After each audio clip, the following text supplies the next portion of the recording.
عليكم ورحمة الله وبركاته. walaalayal waxaan rabaa halkan inaan kula wadaago saddex talo oo dahabiya oo aad ii anfacday kuna saabsan tobanka dambe ee bisha Ramadaan. walaalayal taladan waxaa soo jeediyay imaam kamida imaamyada masjidka xaramka Allah xifdiyo. taladani waxay ku saabsan tahay si aan uga faa'iideysan lahayn tobanka dambe ee bisha Ramadaan oo laga yaabo inuu ku jiro ayba ku jirto Laylatul Qadriga. walaalayal waxaan rabaa inaan talada koowaad in la wadaago.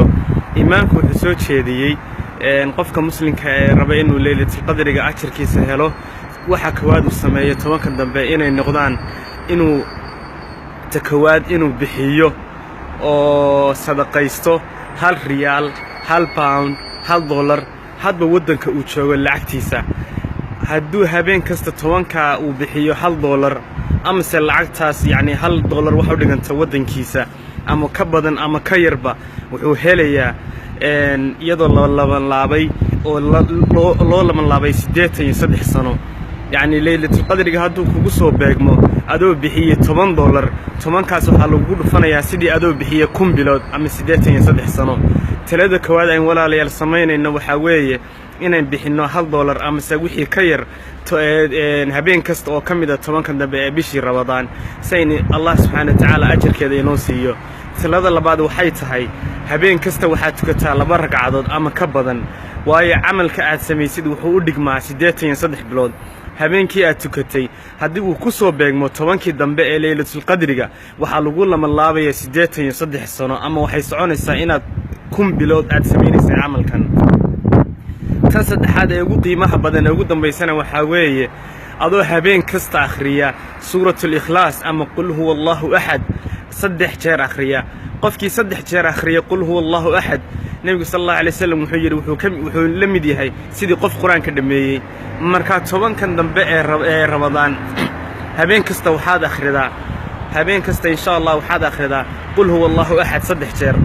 habeenkaasi hadduu ku soo beegmo Laylatul Qadriga waxay u dhigantaa adoo kun bilood ama 83 sano quraanka dhameeyay oo habeen kasta quraanka dhameeyay. marka ajirkeeda bal ka waran yani qofkii 3 jeer qul huwallahu akhriya habeenka Laylatul Qadriga waxa loo qorayaa sidii inuu quraanka dhameeyay kun bilood ama 83 sano. waa ajir aan la soo koobi karin. talada ugu dambeysay imaamku bixiyay waxay ahayd fariintan insha Allah dadka kale gaarsii siina gudbi lacalla waxa laga yaabaa qof inuu sameeyo aakhirana aad ku aragtid khasnadaada xasanaadka iyo ajirka aad ku aragtid. marka yani walaalayal aan ka faa'iideysano amal kasta sameeysid 10 jeer ayaa la laabaya.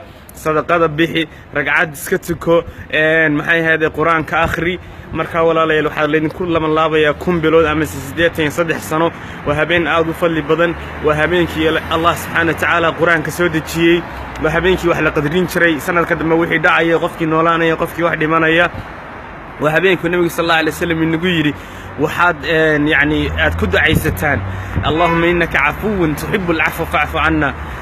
marka ducadaasna akhriya insha Allah adkaartaas marka salaatul leylka aad tukanaysaan aan ka wada faa'iideysano. saddexda salaad hadii soo gabagabayno talada koowaad £1 £1 riyaal €1 1 shilin hadba meesha joogtid sadaqada wuxuu la baxay habeenkaas. hadii habeenkii ku dhacdo Laylatul Qadriga 18 kun bilood ayaa lagu laba laabaya 83 sano.